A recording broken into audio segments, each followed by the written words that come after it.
Hi, welcome to my channel. നിങ്ങൾക്ക് സുഖമാണെന്ന് വിശ്വസിക്കുന്നു. ഇന്ന് നമ്മൾ ഉണ്ടാക്കാൻ പോകുന്നത് വെജിറ്റബിൾ ഫ്രൈഡ് റൈസാണ്. ആദ്യം അതിലൊരു പാത്രത്തിൽ വെള്ളം തിളപ്പിക്കാൻ വയ്ക്കുക. അതിൽ ആവശ്യത്തിന് ഉപ്പും ചെറുനാരങ്ങ നീരും ചേർത്ത് കൊടുക്കുക.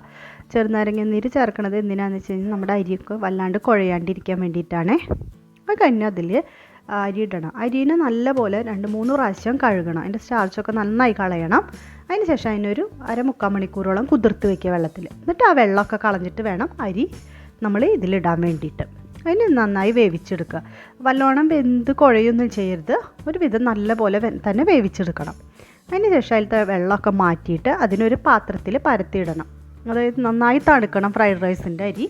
എന്നാലാണ് അത് ഉതിർന്ന പോലെ കിട്ടുള്ളൂ. അപ്പോഴാണ് നമ്മൾ ഫ്രൈഡ് റൈസ് ഉണ്ടാക്കുമ്പോൾ നല്ല ഭംഗിയിൽ നല്ല ടേസ്റ്റിൽ വരുള്ളൂ. ഇതിലിപ്പോൾ എൻ്റെ ചോറ് നന്നായിട്ട് തണുത്ത് ഇങ്ങനെ ഉതിർന്ന പോലെ ആയി കിട്ടിയിട്ടുണ്ട്. നമുക്കൊരു പാൻ ചൂടാക്കിയിട്ട് അതിൽ ആവശ്യത്തിനുള്ള റിഫൈൻഡ് ഓയിൽ ഒഴിക്കാം. റിഫൈൻഡ് ഓയിൽ ഒഴിക്കലാണ് നല്ലത് കേട്ടോ. റിഫൈൻഡ് ഓയിൽ ചൂടായി വരുമ്പോൾ ചോപ്പ് ചെയ്ത ഇഞ്ചി, വെളുത്തുള്ളി, പച്ചമുളക് ചേർത്ത് കൊടുക്കുക. അതിനെ ഒരുവിധം നന്നായി വഴറ്റുക. വല്ലാണ്ട് വഴലേണ്ട ആവശ്യമൊന്നുമില്ല. ഇതിലിടുന്ന പച്ചക്കറി ആയാലും ഉള്ളി ആയാലും എന്തായാലും അധികം വഴലണ്ട. കാരണം ഫ്രൈഡ് റൈസിന് എപ്പോഴും ഒരു ക്രഞ്ചി ആയിട്ട് കിടക്കുന്ന പച്ചക്കറിയാണ് എപ്പോഴും നല്ലത്. അതുകൊണ്ട് തന്നെ ഇതിട്ടിട്ട് ഒന്ന് വഴണ്ടി വരുമ്പോൾ അതിൽ സബോള ചോപ്പ് ചെയ്തിട്ടിട്ട് വഴറ്റി കൊടുക്കുക. ആവശ്യത്തിന് ഉപ്പും ചേർത്ത് കൊടുക്കണം. നമ്മുടെ സോസിലൊക്കെ നല്ലോണം ഉപ്പുള്ള കാരണം നമുക്ക് അതിനനുസരിച്ചിട്ടുള്ള ഉപ്പ് മാത്രം ചേർത്ത് കൊടുത്താൽ മതി കേട്ടോ. കൂടുതലാവാനൊന്നും നിൽക്കേണ്ട ഉപ്പ്. കണ്ടില്ലേ? എന്നിട്ട് ഇനി ഇതിനൊന്ന് വഴണ്ടി വരുമ്പോൾ നമ്മൾ പച്ചക്കറികൾ ചേർത്ത് കൊടുക്കണം. ഓരോ പച്ചക്കറിയുടെയും വേവിനനുസരിച്ചിട്ട് ചേർത്ത് കൊടുക്കുകയാണ്. ആദ്യം ചേർത്ത് കൊടുക്കുകയാണ് നല്ലത്. ഞാൻ ആദ്യം ബീൻസാണ് ചേർത്ത് കൊടുത്തത്. ബീൻസിന് കുറച്ച് വേവുണ്ടല്ലോ, അപ്പോൾ അതിനൊന്ന് നന്നായി വഴറ്റിയെടുത്ത ശേഷം മാത്രമാണ് ബാക്കി പച്ചക്കറികൾ ഓരോന്നായിട്ട് ചേർത്തത്.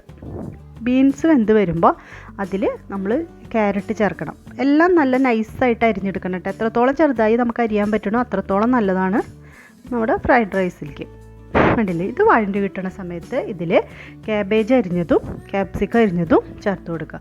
നിങ്ങൾക്ക് ഇഷ്ടമുള്ള പച്ചക്കറികൾ ചേർത്ത് കൊടുക്കുക കേട്ടോ. ഇതന്നെ ഈ പച്ചക്കറികൾ തന്നെ വേണമെന്നൊന്നുമില്ല.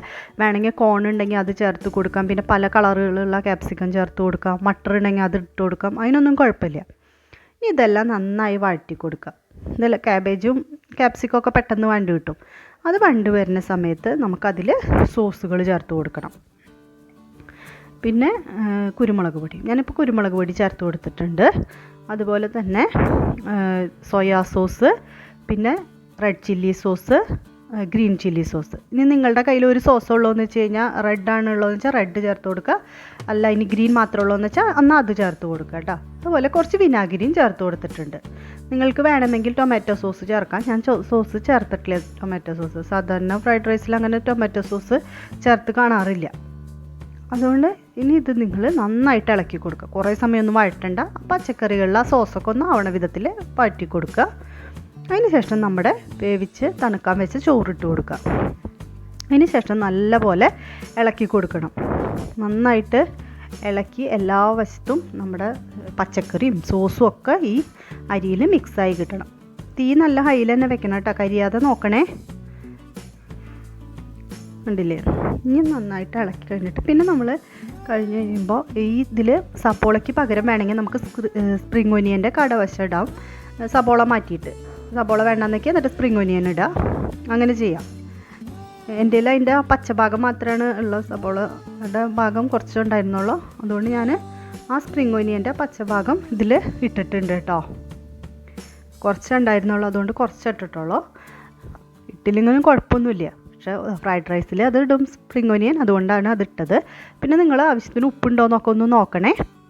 ഇതിപ്പോൾ നമ്മുടെ ഫ്രൈഡ് റൈസ് റെഡിയായി. നിങ്ങൾക്ക് ഇഷ്ടമായെങ്കിൽ ഒന്ന് ലൈക്ക് ചെയ്യുക, ഷെയർ ചെയ്യുക, സബ്സ്ക്രൈബ് ചെയ്യുക. Thank you for watching. Take care. Bye bye.